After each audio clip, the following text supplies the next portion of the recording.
What I want to talk about is work and what that means. I think a lot of us have a twisted idea of what work means. I know I have most of my life. I mean, I can't tell you how many times I heard work sucks, right? Nobody likes their job, they just do it. And that that never sat well. That never sat well with me. I thought that can't be it. That can't be the top of our life's potential, is spending all this time doing something we don't want to do. If we weren't getting the paycheck, we would not be there. I know that's where a lot of people are. I know that's where, some of my family is. I know that's where a lot of my friends are. I've been there too. And I think that all of us and the world as a whole, we're meant for more. We've been funneled into this largely through the Industrial Revolution, which has brought us a lot of amazing things that we love and we use now, but it forced us to get away from our human roots. If we really think back, we used to be very tribal. There were small groups of tight-knit communities where every single person in that community had a unique strength, a unique passion, a unique interest, something that they just loved to do, and they would do it regardless. But that was the way they could contribute to their society, their tribe, and that would make them feel very fulfilled, right?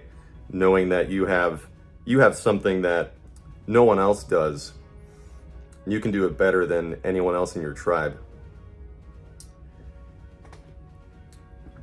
As we've evolved as a society, we've totally gotten away from that until recently, which I'll get into in a little bit. But we think about what the Industrial Revolution really did, and okay, now we need to mass produce things. Now we need these humans to act like machines and robots and do the same task over and over and over again.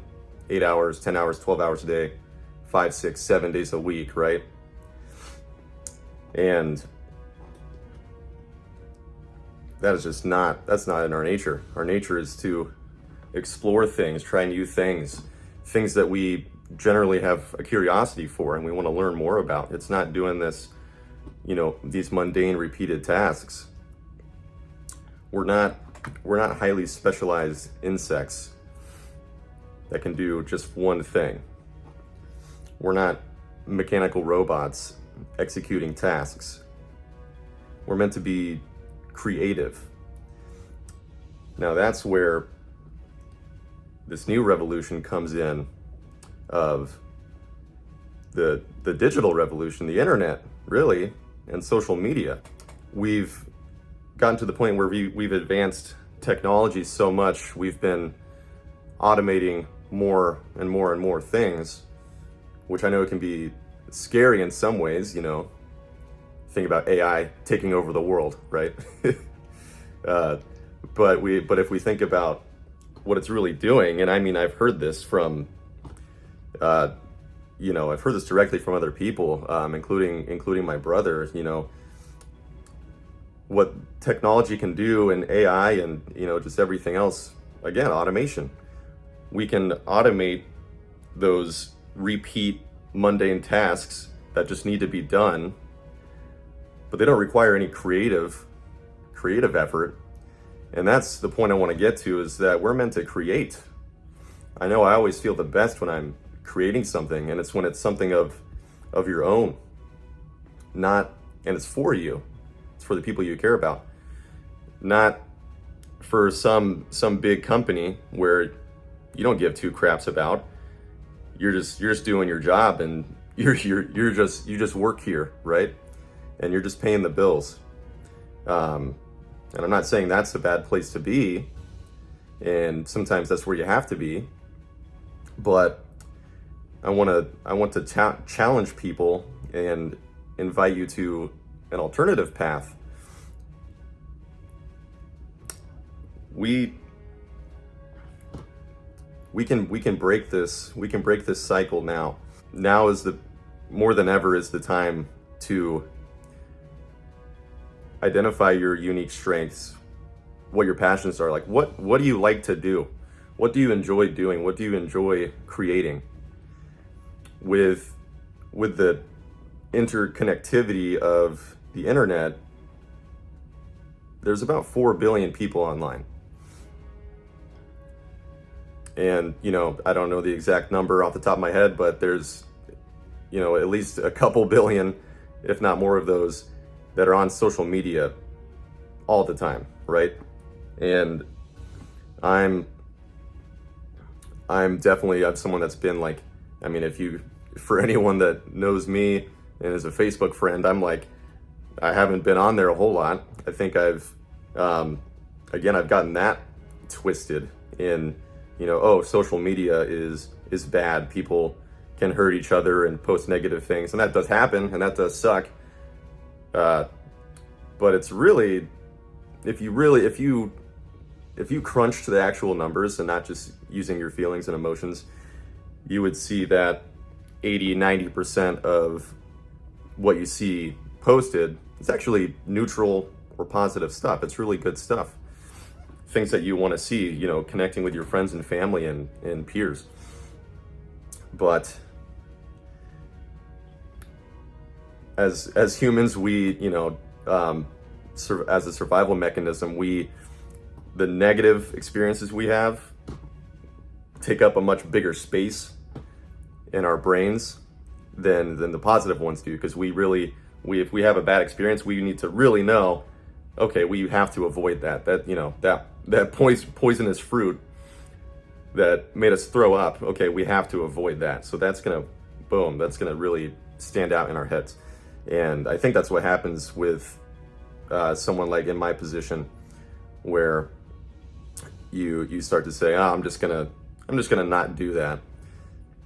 And then I realized YouTube is social media. I've used YouTube, damn near every day, probably, since I was 13 years old. I can remember watching funniest moments of Scrubs compilations when I was 13 years old. And now it's amazing how far it's come. But my point is, there's so much interconnectivity, and there is so much good, and there is so much value that can be transferred between people. You can do just about whatever you want. If it's at the base level, if it's something that you love and you believe in, you believe it's valuable, and other people will perceive it as valuable and something they want, then you can do it. You can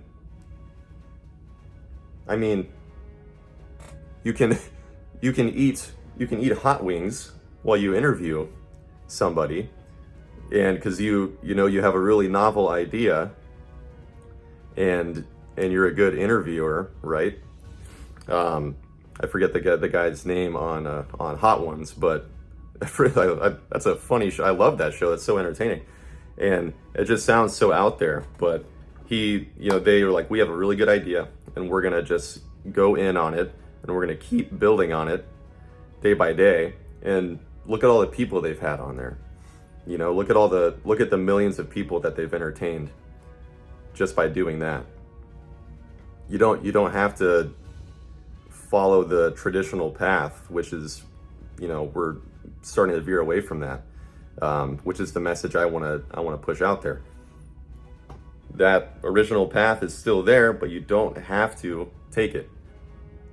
You go to school, okay, you get decent enough grades so you can go go to college or go to community college in my case, and then you get a degree, and then you get a job, and you do that for the rest of your life. You do that, you coast through that for the next 45 years so that you can retire, so you can stop working, so you can't wait to stop working.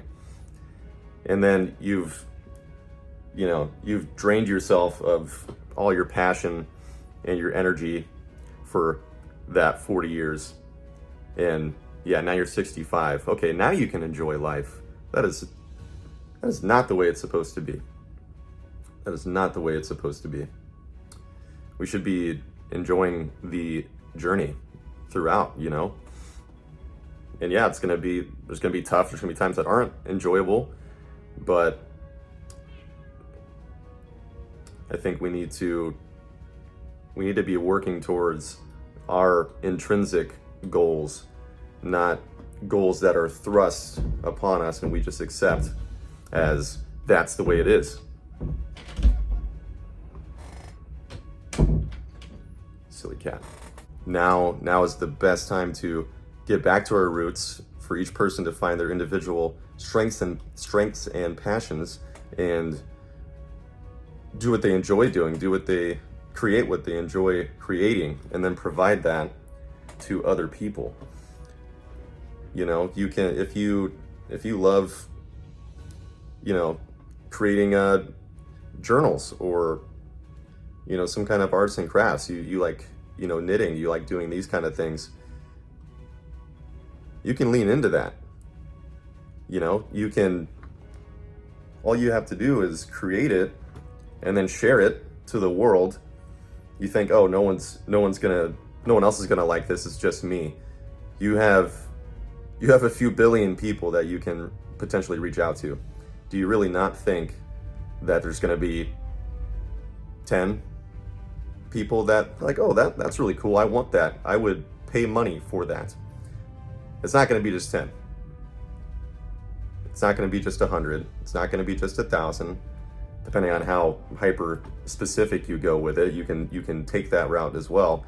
But you can reach hundreds of thousands, millions of people that enjoy what you're doing. They like what you do. They like what you put out there, and they want to give you money to receive the value that you're giving, or the product or the service, whatever it is.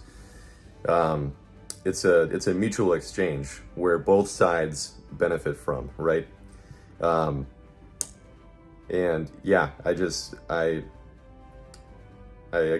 challenge anyone that's watching this to question, does that path sound enjoyable to me? Am I happy with where I'm at now? Am I happy with where I'm working 40, 50 plus hours a week, 5-6 days a week? Or can you just not wait to get home? You can't wait till you're done working. If you could push a button that fast forwarded you through work, would you press it? Probably, right? And you gotta really think about that. It's like, I'm spending 40, 50, 60 hours a week, maybe more, on something that I would rather fast forward through. But I need the paycheck, right? And again, if that was all that there was, hey, that's just what you got to do. Okay, makes sense. Easy. That you just got to do what you got to do. But once you realize, I don't have to do that. I can take an alternative path where I can work on what I want to work on. And it doesn't feel like work in the traditional sense of what I thought work was. I thought work was doing something you hated or didn't enjoy doing. You would rather not do it. You're sacrificing that for the money in return. And that's not what it's supposed to be, right? Work is supposed to be building something that you enjoy working on, building on, you enjoy the process, you enjoy doing it, and you get paid because you're giving value to the other side. It's not it's not an incentive. It's not, oh, I know this job sucks, or this job sucks, I'm going to pay you X, I'm going to pay you 50,000 a year.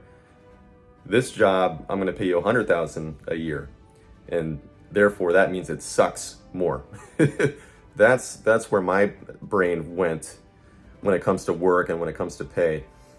And I've learned from working closely with small business owners in my job. I've been helped to change my mindset around that. I know I have friends, I have people I'm close with that are just not happy with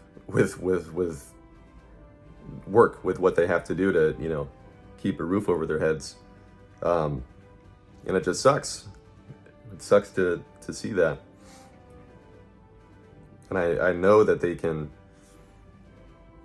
have something in them that they can use, and they can spread that to the world, and they can turn that into something that provides for them. If I can pierce through one person's mind and change the way they think, or maybe just make them think about changing the way that they think, like others have for me through social media, then I would consider anything else I do a success, even just one person. And it's not easy, and it's not comfortable. When you start breaking that cycle, and you start realizing there's another way, you can get frustrated in where you're currently at, because now you've awakened. Now like, oh, I don't have to do what I'm doing. But you probably have to keep doing it for a little bit. But it's really, I know it's tough to do when you're just drained, your soul's sucked out of just energy and passion, and it makes it really tough to even fathom, like, oh, how do I even figure out what I should do? How do I even start building something? This is how you you put up a camera, you take your gaming chair, and you put it in your 7-week-old now daughter's bedroom, and you just start talking, where you start writing, you start posting, you start taking pictures, you make a thing, and you go on Etsy and you list it and promote it, and see what happens, right? And maybe nothing happens. Maybe it sucks at first. Maybe your first video sucks, right? Maybe it's not perfect. Maybe you have this big idea of what it needs to look like to be perfect. You're going to build towards that. That's what's going to be so fun about chasing your own dream, is that imagine waking up excited each day on working on what you love and what you're good at. And like, not even touching on the freedom of where you work, like at home or at an office, or where you live. This path lets you can move wherever you want, and your business follows you, because your business is you. It carries with you wherever you go. That's the way it should be. And maybe that path's not for everyone, but I know it's for a lot of people. And wherever you're at, if you're happy with where you're at, you love what you do, and you have the fulfillment and security that you want and need, then I'm happy for you, and you're good, right? But if any of this resonates with you, and just what really hits home for me is just thinking, like, if everyone is not at their full potential, I think of that on a macro level. You think of, 7 billion people. If we're all living a little bit more to our full potential, think about what that does for the world. Not even just on the individual. This person's more happy, more fulfilled, enjoying their days more. But multiply that by 7 billion. I'm excited to see what that looks like.